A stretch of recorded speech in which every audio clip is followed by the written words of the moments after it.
Good evening. We're here in the Midtown Theater in the great state of New York, in the borough of Manhattan. We're here tonight to talk to the cast members of a great script by Shahadi. It's entitled Box, and I saw it last week. But here's an opportunity for you, wherever you are at home in cyberspace, to get an idea of the significance of Box. Also to meet this very, very talented cast of excellent actors, and you'll actually get an opportunity to hear their viewpoint on what brought them to Box and how they're thinking and acting outside the box.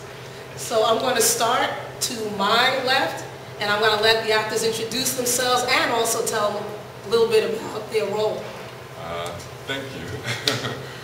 My name is Brandon Alexander, and I play Box.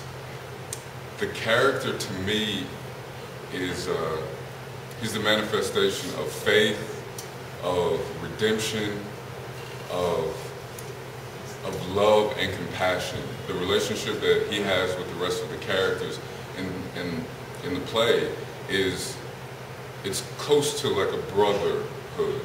Even though there's an immense amount of conflict, by the end of it, you realize that these guys have become a family and gone through this incredible journey together. And I think it speaks directly to people who are going through a struggle, who think that there's no way that you're going to be able to make it through. And it's just that thought and that belief of God can deliver me, God can redeem me.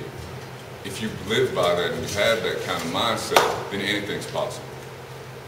And that's all I have to say about that. My name is Rashad. I play Toussaint, who is probably the youngest character in the play. He's a rebel. He's a self-starter. He's the one that's really passionate about his freedom and his rights as a person. So, a lot of excitement in this character. I have a lot of fun playing him. I have to be very youthful and energetic, although I'm a lot older than the character itself. So, this was an acting challenge for me. So, My name is Lawrence St. Victor. I play Edgard, and he is hungry. He's very hungry. For me, he's a guy who's seen the harsh realities of life and isn't really, I can't say he's jaded by them, they just are. This is a fact, this is the way life is, and so forth. So when he meets his intellectual challenge, it's almost a match of wits between the life that is and the life that you can dream of, and where can the reality be in the middle. So I would say Edgard is very much a realist, but has a sense of humor in being smarter than you. Hi, I'm Ayinde Howell. I play Christophe, and Christophe is an interesting character because he's an agnostic. He's also very compassionate, though. So it just causes him to question a lot of things and be self-sufficient at the same time, care about his fellow man to the point of, I think even or the most that you may see during the play, like really has a spirit of like not conflict and like let's just hey, let's just chill out, let's just relax, be in a box. It's too hot for that shit. So I don't know if it's curse on this. I'll pass it. Leave. How you doing? My name is Kevin Brown, and I play Magnum, and I am the sexy one of the bunch. Oh wait, no, that's somebody else. That's somebody else. But Magnum is, as the name sounds, I'm the brute of the crew. And I'll tell you something. I know they all told you the great qualities of their characters, but I'll tell you why you'll like this show. So far, when people come see this show, they are always surprised. Not only are they surprised at how good the script is, they are surprised at how great our performances are. Now, I'm not trying to brag about us, but the point I'm trying to make is we go in this play really hard. We all go hard. It's like the difference between watching amateur singer and then watching Tina Turner. You know, Tina Turner brings that passion to her performance and she sings the song and she takes it to a next level. That's how our performances are. And people come not knowing what really to expect because of a title named Box, but we really go in on this piece and we're surprising people as they come in and then leaving like, oh my goodness, that was incredible. And that's how we're trying to go with this play. So I'm going to go, using a musical term, I'm going to stay on that riff, and I'm going to pass it down the line, and any of you can answer, because of the essence of time and keeping everyone's attention in cyberspace, we want to just keep it moving. But what I found powerful, what I found compelling about this play, and as a writer myself, is that it's very hard to find a script that's, number one, an ensemble piece, and an ensemble piece for men of color, specifically black men. How did that play a part in you getting involved in this? What significance did it take for you from a career perspective, and what message do you think it sends to not only the audience, but also other actors of color? Anybody want to jump in? I'll tell you what, I'll answer the question because I'm also a producer of the piece. When I read the script, it read very powerful to me. But I was impressed by my character. I was impressed by the character that I was playing because as a big guy, I tend to get offered the security role, the bouncer role, the guy at the door that says 2 lines, he never has an emotional arc, and things like that that are very limiting. So when I saw the script, I was like, this is a very powerful piece that also shines a light on what's going on in Haiti and how our media has forgotten the story. It just neglected the story. And I was pretty much here early on, so I watched the other actors get brought in. And I had to ultimately commend our casting director because every actor she brought in to play every role was so dead on. I was watching these guys at our first table read, and I just wanted to applaud them. I was internally applauding them because I was like, that is the character. This guy can pull this off. So I was just really impressed as the ensemble came together. And as we came together and gelled together, it just turned into more than I even expected. Anyone else? I just wanted to piggyback on that. I remember that first read, and I always bring this up because it was very interesting to me. Kevin was like, he's like, this is your opportunity to really show your stuff. This is like, go after this like you a young, hungry Sidney Poitier or young Denzel Washington, and like, it's like, this is, you got to steal the show. You got to like that, and that sort of, I took that as a personal challenge, and I think that what happens with that is we tend to sharpen each other's knives. So everybody's like, okay, well, shit, I know he's gonna do this and that, but how can I do this and make sure that every note kind of happens. And then in an ensemble cast, I think that's very important because you have all these moving parts, you have all these different personalities, all these different sort of textures of talent, but people all walk out and be like, oh, I loved you, oh, I loved you, oh, and that feeling at the end of the show is great because it just means everybody's shining. Now, on that note, we know that most people these days, they're accustomed to having their emotional experiences kind of spoon-fed to them via television, the movies. But the stage always, whether you're looking at Stanislavski's methods, whether you're looking at Stella Adler, whether you're looking at any of those traditional means that you teach actors how to dig into a role, where did you on a stage, now because you don't have that third wall, we're right here, but where did you have to go as a actor, as a man of color to really dig into that visceral part of yourself to put it out there? Ugly places. We went ugly places. Yeah. How ugly? How ugly? It didn't take a while. It didn't take a long time. I mean, it was, we had Marishka, who's our director, Marishka Phillips, and day one, she's cracking the whip. And, she took us to places where we really had to drop down our guard, and as men of color, you tend to hold in your emotions. You don't talk about your feelings in your household and everything. But we knew that this play was a play that you had to be honest and truthful to everything because it's about real people, and we wanted to give a truthful story. And I think that they picked actors that could do that and that had that training because that's very important, having that training in order to do that, to go there and capture those emotions. And you know, it wasn't. It was real. Every single rehearsal was real. You know, it wasn't like we're acting up here. You know what I mean? A bunch of men up in here crying and, you know, going through emotions and whatnot. You know, hugging. You know, it was, we had to really be there. So, you know, it's a very great experience. And, you know, you're going to see that on the stage. And everybody delivers that type of, you know, acting skill. To piggyback, I mean, we were going so deep and so hard, we didn't realize it was a kind of a comical piece until like opening night. We're like, that's funny. It's the whole rehearsal, we like dropping tears and we're like, I guess it's funny. But the thing is, I think as far as being vulnerable and open, I think most actors are attuned to that. For us, it's consistency. You know, every actor who decides to act can go in once. You can have one time where you hit it.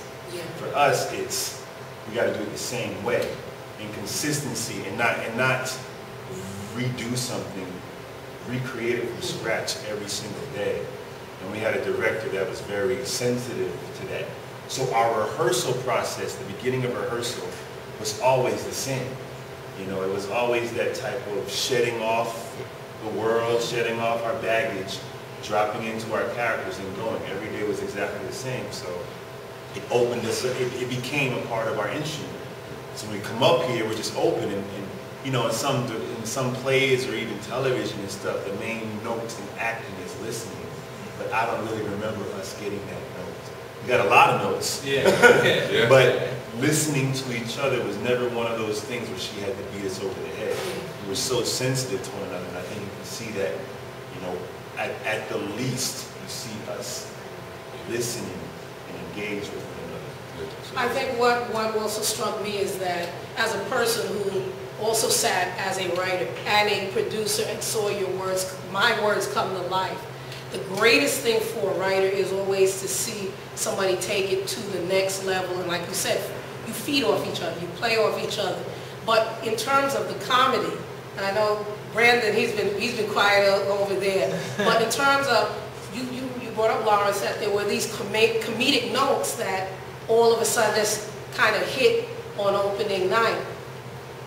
Where do you think that the comedy came from uneasiness, or do you think that it's just because the writer was so good at disguising them in all of the baggage of box that you guys really didn't see it until other people had to hear it for the first time?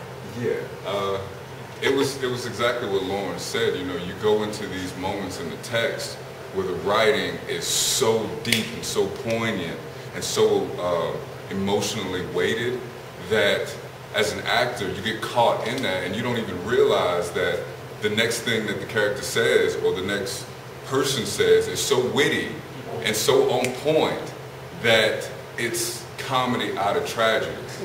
And so the further that we've gone into it and the more that we've dug into these characters and what's really driving them emotionally, on the other side of that is this immense amount of humor. And that's the great thing about the piece, is that you go on this ride and then at the end it's cathartic. You know, you are going to feel some incredibly intense emotions, but at the end it'll be like a weight has been lifted off your shoulders. You know, and that's great humor. You know, it's like Richard Pryor, comedy through the tragedy. Now for Kevin, you said you're the younger character. Do you think? Okay. Oh, sorry. Rashad. We're gonna edit that part. But do you think, as the younger of the characters, that the comedy also helped to present very difficult subject matter? Because I think a lot of times, especially when it comes to, you hear that tension between Tyler Perry and Spike Lee. You know, is it the serious, you know, high art, or is it, you know, the, for lack of a better term, the lower common denominator? Do you think that helped? And I hate to say it like that because I love politically correct. But do you think that it helped people to digest uncomfortable themes like the racism, the oppression, the slavery, the ostracism? Did you do you think that that comedy helped them to deal with that a little bit? Oh, it always helps. You know, definitely, because you know we got a lot of responses to the tragic moments, especially in the storytelling with things that actually happened in Haiti and during, you know, Baby Doc, Papa Doc era in the 80s. So it was like you would tell this tragic story, and then, you know, a couple moments later, you make them laugh. And it's like, okay, it's okay. I can breathe, you know, I can go through this emotion, and it's fine. So it definitely helped. I was gonna, just to add to that, I think that it's really important. Like, I notice when people say this after the show, it's like, I laughed, I cried, I had a full experience. When you go see a show, if you, I mean, how many Broadway shows, how many plays do you go to, you have a complete experience? Exactly. Emotional, you go on an emotional ride with the character, and you're just like, and you know, your heart breaks, you're happy, you're laughing, you know, and I think one of the great things about Fred's writing is that he's able to get you to not only understand what's happening through making it personal. I mean, everything in all of our relationships are to our family. None of them is to like girlfriend, wife, so, you know, whatever. It's all like my mother, my father, my brother, so on. So it's family, and then if you can, you know, and with family, you're always laughing and crying. You know, so it kind of drives all that home in one little experience. And I, you know, I rarely in my career have I come across pieces like that. And I know when I come across a piece like that, that it's important, because people, it's like you have a range of human emotion watching something. You're not involved in it, you're just watching these dudes do something. And I think that's really powerful. I think I could answer even the question for you. I think the stage makes everything just that more immediate. You don't get that chance to put something on pause. And tragedy never can be put on pause. You can't rewind. So for you as a man of color, we have Barack Obama in the White House. We have a lot of groundbreaking things that have been accomplished in terms of politics, economics with men of color. But this, I think, drew attention to the fact that there's still work to do. If you, in one sentence, all of you could kind of summarize what this play meant to you and the message that you would want people of color, any class, any culture to kind of walk away with, what would that be? Box was a metaphor for the boxes that we get in life. But the thing I got out of it was, I just don't want people to forget. I don't want people to forget what's going on in Haiti. I don't want people to just see what's on the news and spend months watching a senator tweet his body parts, or some chick who the media accused of killing their daughter stay on this, you know, the covers of papers for months and months. And the tragedy is still going on, and it has not been addressed in Haiti, and we as African Americans can't forget.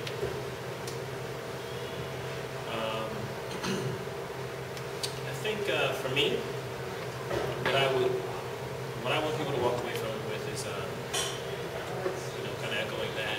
You know, there's a lot of stories that don't get told, and to be able to bring this story to light, a story of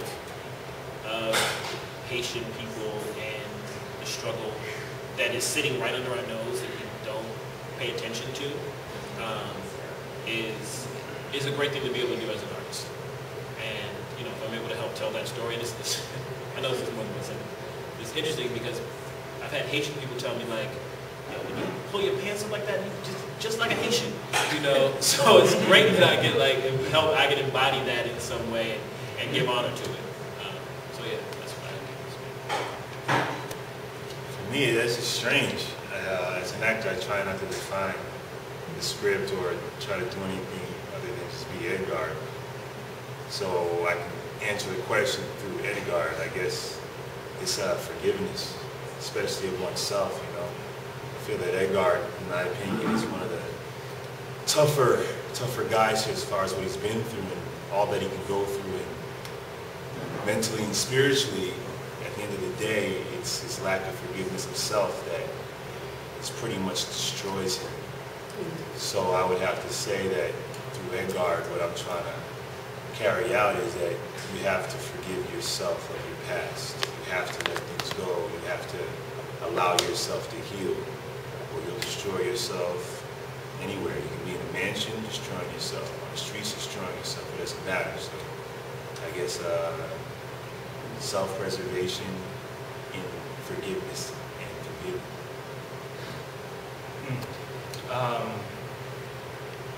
You know, I would say that, you know, this play has a lot of elements, and freedom is definitely one of them. Being free, whether that's mentally, you know, spiritually, culturally, psychologically.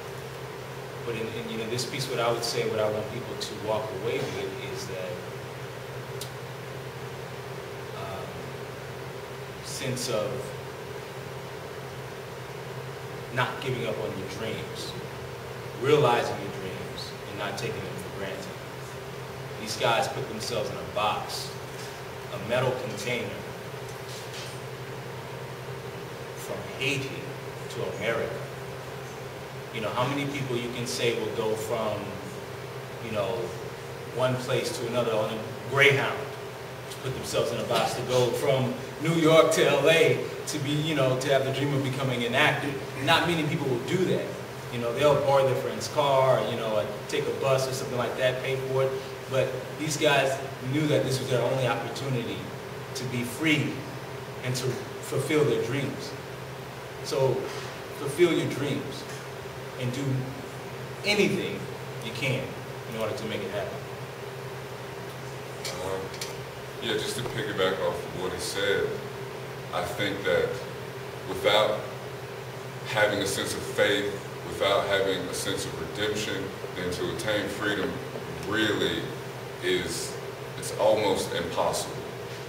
With that being said, once you have freedom, to have it without responsibility is pointless. It is tragic, just as the character says in the play. And even with the black man as president, that does not stop the end of the fight. Now that we have got some freedoms, it's time to be responsible and pass that on to others. Yeah, I'm going to wrap up soon with just a couple more questions. We have to thank the producers and production staff for giving us this unique opportunity. It's not every day that any production gets to really get into the actors, and I'm sure the actors have been on an incredible journey. But in a nutshell, what do you hope, and you know, 2 or 3 you can chime in, what do you hope that the average viewer, regardless of their walk of life, will walk away from carrying with this with regard to Haiti, with regard to if we need to be out of our comfort zone, or maybe to be more proactive in helping Haiti a little bit better? I think even just above all else, just taking things for granted. You know, my character says that in regards to an eating contest, that he would gladly eat the food off someone's face to be in that kind of contest. Because in America, they have so much food, they use it for sport. Mm-hmm. So it's like we have so many, even no matter where we are, we have so many things that someone else doesn't have. You know, and we take so much for granted. We forget the liberties and freedoms, and we don't take them. We don't have responsibility over those. So I would say, in looking at other countries, you know, realizing how much we have here will then give us the empathy we need to reach out to other countries. Sometimes it's not even about other countries. Sometimes it's just like your next door neighbor. They ain't got no bread. You have 2 loaves of bread, they don't got no bread. You know? So opening up the mind and just realizing, wow, the things that these guys are bringing up, I never even considered. I must have it pretty good. Well, you do. Praise God that you do. So now pay it forward. Exactly. Would you add, in the context of all that, this is essentially a play about community as much as it is struggle, as much as it is exercising a lot of inner demons. I think that comes across. So why should a person want to come and see a small production when they can go and see tons of shows on Broadway? What in a nutshell makes this one of the best experiences somebody can have on Broadway right now? Not to degrade any other show or to speak down upon them, but I do feel as if most of the things on Broadway are there to give you an escape from reality. to get you to not be aware of what's going on around you, to entertain you, and to, I don't know how else to say this, distract you from what's really going on in the world. If you come here, you will not be distracted. When you walk away, you will be aware, and you will gain a sense of clarity of the world and your life that you did not have before you walked in. I'm going to get a little active studio on you. And I'm going to put to you the challenge that in one word, each one of you, in one word, describe your experience being in box and or what being in a production like this has meant to you in your art or in a personal sense. Just one word.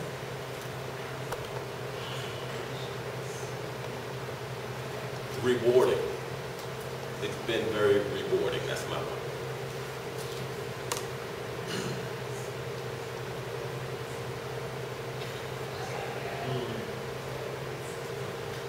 Growth.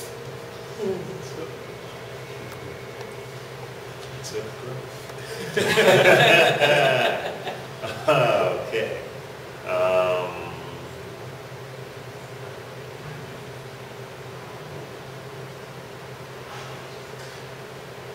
Brotherhood. Elevation. Redemption.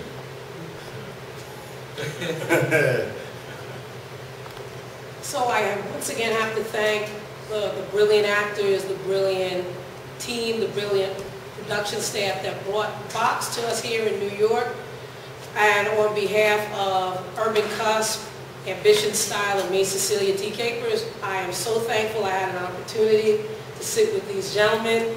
They're beautiful inside and out. They're beautiful in their art, and you should also participate and partake of all the gifts that they have to offer by coming down to the Midtown Theater on West 46th Street in Manhattan and seeing Box. The show runs 8 p.m.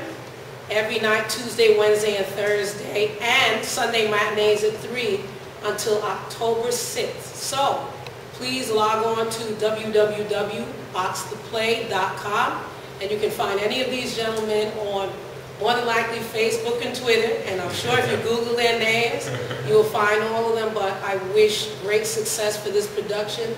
I hope other people are watching this and bring this production to other cities, but most of all, I hope that this gives everybody an opportunity who sees it to look inside their box so they can free themselves from the box that they may be in. Thank you. Have a great evening.